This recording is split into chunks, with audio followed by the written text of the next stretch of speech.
लेकिन एक समय ऐसा भी आता है जब हमारे शरीर से प्राण को निकल जाता है और सब यही का यही धरा रह जाता है।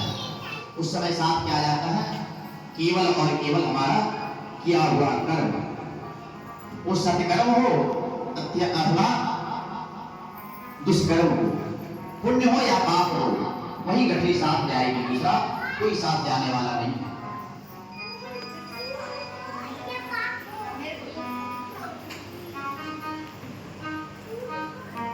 विद्यते गंधि छिद्यन्ते सर्वसंशया क्षीयते यास्य कर्माणि दृश्य सत्त्वात्मनीश्वरे।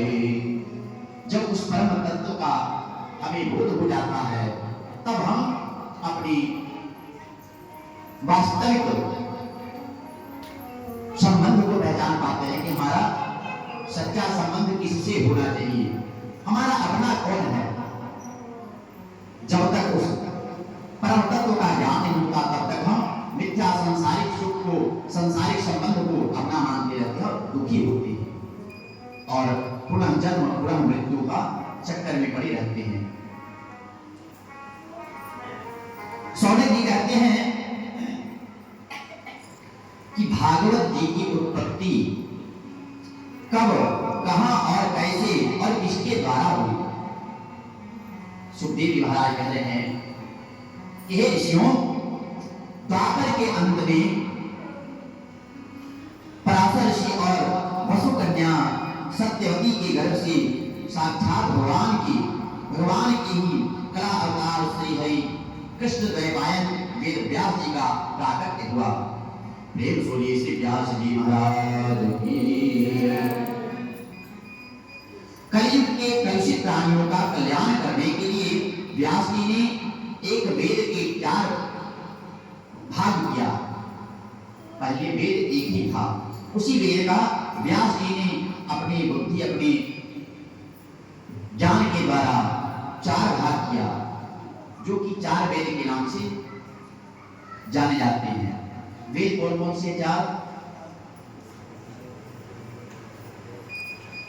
वेद कौन कौन से हैं?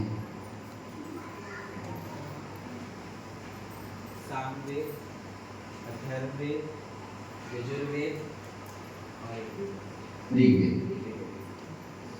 जानकारी होनी चाहिए, यदि नहीं जानते हैं तो जानना है। हम अपने धर्म के प्रति बहुत पीछे हो चुके हैं।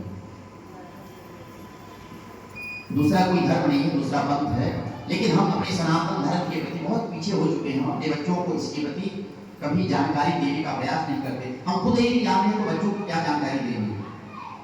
इसलिए कहीं भी कथा में जाए तो कुछ वहां से प्राप्ति करने का इच्छा लेकर जाए, कुछ सीखने का प्रयास करें। 4 वेद हैं, ऋग्वेद, यजुर्वेद, सामवेद और अथर्ववेद।